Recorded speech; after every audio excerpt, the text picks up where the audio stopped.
पीले दांत वाली बहू। रंजना कभी ब्रश नहीं करती थी।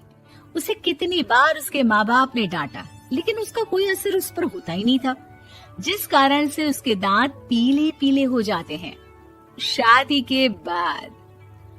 अरे बहू, वैसे तो तुझ में कोई कमी नहीं है, पर तेरे दांत इतने पीले कैसे हैं बेटा? कैसे मतलब? कोई सर्जरी थोड़ी ना कराई है। वो तो क्या नाम, मैं ब्रश नहीं करती थी तो पीले हो गए। अब क्या करूं? आप कहे तो लाल करवा लूं या फिर काले? यार ये क्या है, क्यों माँ से लड़ रही हो? लड़ रही हूँ? अरे मैं लड़ रही हूँ या ये बोल रही है कि दांत पीले है, पीले। अरे तपस्या थोड़ी ना की है इन्हें पीले करने के लिए। बकायदा ब्रश नहीं किया है 20 साल तक, तब जाकर। छी, कैसी बात कर रही हो? ये उस वक्त तो पीले नहीं थे जब हम लोग तुम्हें देखने आए थे। अरे तब साफ करवा लिया होगा डेंटिस्ट के पास जाकर। अब देखो कैसे पीले पीले लग रहे हैं। रंजना सास की तरफ गुस्से से देखती है। फिर शुरू हो गई पीले पीले पीले। अरे पीले तो तब भी थे जब मेरे हाथ का रसगुल्ला उड़ा उड़ा कर खा रही थी और बोल रही थी, लड़की नहीं गुणों का खजाना दे रहे भाई साहब। खैर, अब वो लोग करते भी तो क्या करते, पीले दांत वाली बहू पल्ले पड़ी थी तो झेलना तो था ही। एक दिन कीर्तन में रंजना गाना गा रही थी। अरे कमला बहन, माँ का द्वार है, यहाँ तो सब शुद्ध होकर आते हैं, फिर अपनी बहू को ब्रश भी नहीं करवाती तुम। दूर से पीले पीले दांत भक्ति में बाधा उत्पन्न कर रहे हैं। और कोई 2 साल के बच्ची थोड़ी ना लेकर आई हूँ मैं बहू बनाकर। अच्छी खासी लड़की है, अरे कैसे करवाऊं ब्रश? ये तो उसे खुद करना चाहिए ना। अब माँ बाप तो इसके जैसे तैसे निपटा दिए, ये नहीं सोचा कि सास कैसे संभालेगी।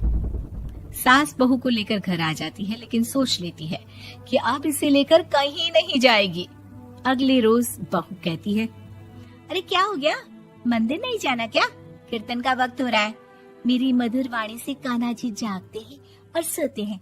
आप तो जानती है ना उनकी भक्ति में कितना मन लगता है मेरा। वो क्या है ना, तबीयत ठीक नहीं लग रही है मेरी, आराम करूंगी मैं। तबीयत ठीक नहीं लग रही? अभी तो मिथुन के गाने पर नाच रही थी आप, और अब बोल रही है कि तबीयत ठीक नहीं लग रही। अरे भक्ति में मन लगा लो सासू माँ, ऊपर जाना है, क्या मुंह दिखाओगी आप? हाँ? सास को बहू की बात पर गुस्सा आ जाता है। मैं क्या मुंह दिखाऊंगी, इसकी चिंता तो ना कर, समझी? अपने मुंह की चिंता कर, जो ये पीले पीले दांत लेकर हर जगह पहुंच जाती है। पता है लोग कितना मजाक बनाते हैं। ना जी ना, मैं नहीं जाना कहीं तेरे साथ। तो ये बात है। कोई ना, मत जाओ, मैं अपने कमरे में ही बैठकर भक्ति कर लूंगी। ऊपर वाला दांत थोड़ी ना देखता है, मन देखता है, भावना देखता है। और अरे बस बस, तू सब कुछ दिखा, बस ये सफेद चमकदार दांत ना दिखाना किसी को, है? जा यहाँ से। बहू को सास की बात का कोई फर्क नहीं पड़ता, वो तो जैसी थी वैसी ही रह जाती है। सुबह नहाकर किचन में खाना बनाना, फिर खाना खाना, कीर्तन भजन करना और सो जाना। एक दिन, माँ जी मैं सहेली के घर जा रही हूँ, शाम को लेट आऊंगी। हाँ, तो जाना, मैंने कौन सा तेरी आरती करनी है घर पर बैठकर। रंजना सहेली के घर जाती है, जहाँ वो पार्टी में जाने की तैयारी कर रही होती है। अरे शिखा, कहाँ जाने की तैयारी कर रही है? मैं गलत वक्त पर आ गई क्या? अरे नहीं यार, उल्टा सही वक्त पर आई है। मैंने ये साड़ी और ज्वेलरी निकाली है यार, शाम को इनके ऑफिस की एक पार्टी में जाना है। बताना कैसा लग रहा है ये सब? नहीं यार, इस ड्रेस के साथ तो वो वाली ज्वेलरी अच्छी लगेगी। हाँ, सही बोल रही है, मैंने ध्यान ही नहीं दिया। वैसे तो हमेशा से मस्त फैशन सेंस रखती है। तो बड़ा जाती होगी ना पति के साथ पार्टी में। रंजना कुछ नहीं बोलती, बस सोचती है कि यार काश ये बात सही हो जाती, पर मैं क्यों नहीं जाती पार्टी में? क्या इन लोगों की कोई पार्टी होती नहीं होगी? रंजना घर आती है और रात में पति से सवाल करती है, एक बात बताइए, आप मुझे किसी पार्टी में क्यों नहीं ले जाते? क्या आपके यहाँ ऑफिस में पार्टी नहीं होती? पति बेचारा क्या कहता कि दांत पीले हैं तुम्हारे इसलिए। अरे कोई पार्टी होती नहीं हम लोगों के ऑफिस में, तो कहाँ से लेकर जाऊं? और मार्केट, मॉल, कहीं वीकेंड घूमना, कहीं तो। अरे यार सारे हफ्ते में एक छुट्टी मिलती है, तो सोचता हूँ कि आराम ही कर लूं। क्यों?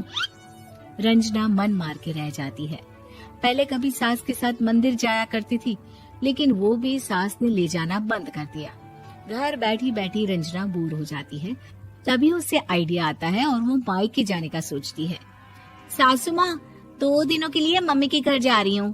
अच्छा अच्छा ठीक है, आराम से जा। और हाँ, माँ से कुछ अच्छी आदत सीख कर आना कि कैसे शरीर के हर भाग की तरह दांतों की सफाई भी जरूरी होती है, समझी? शुरू हो गई ना आप। वो लोग आपकी तरह नहीं है कि छोटी छोटी बात का बतंगड़ बना दे। उन लोगों के लिए मैं मायने रखती हूँ, ना कि मेरे पीले पीले दांत। रंजना माँ को बिना बताए उन लोगों को सरप्राइज देती है, लेकिन जैसे ही वो दरवाजे पर पहुँचती है, अंदर देखती है कि घर वाले कहीं जा रहे होते हैं। अब माँ, काश रंजना दीदी के दांतों वाली प्रॉब्लम नहीं होती, तो वो भी हम लोगों के साथ चलती ना बुआ जी की बेटी की शादी में। हाँ बेटा, लेकिन अब उसे कौन समझाए कि उसको उसके पीले दांत नहीं दिखते, लेकिन उसके आसपास के लोगों को कितना एम्बैरेसिंग फील कराते हैं। मुझे तो कितनी बार उसके स्कूल की टीचर ने शिकायत की कि उसके साथ कोई लड़की बैठना भी नहीं चाहती, और ना ही कॉलेज में कोई उससे बात करना चाहता था। लेकिन पता नहीं क्यों उसे ये बात समझ में ही नहीं आती। कोई कमी नहीं है उस लड़की में, बस यही कि दांत पीले हैं। वो तो भला हो जीजा जी और उनकी माँ का, जो दीदी को जैसी है वैसे ही रखा हुआ है। रंजना को अपने घर वालों की बात सुनकर बहुत दुख होता है। वो सोचती है कि वो क्या करे, लेकिन फिर वो सीधा डेंटिस्ट के पास जाती है, अपने दांत चमकाती है और कसम खाती है कि वो रोज ब्रश करेगी। अरे क्या हो गया? तुम तो 2 दिनों के लिए गई थी ना, पर कोई ना, अच्छा है, चलो आ गई तो। रंजना सास के सामने आकर खड़ी हो जाती है और पूरी स्माइल करती है, उसके चमकदार दांतों को दिखाती हुई। हैं? चले मंदिर। माँ, मुझे माफ कर दीजिए, मैंने आप लोगों को बहुत एम्बैरेसिंग फील करवाया। मैं आज से रोज ब्रश करूंगी।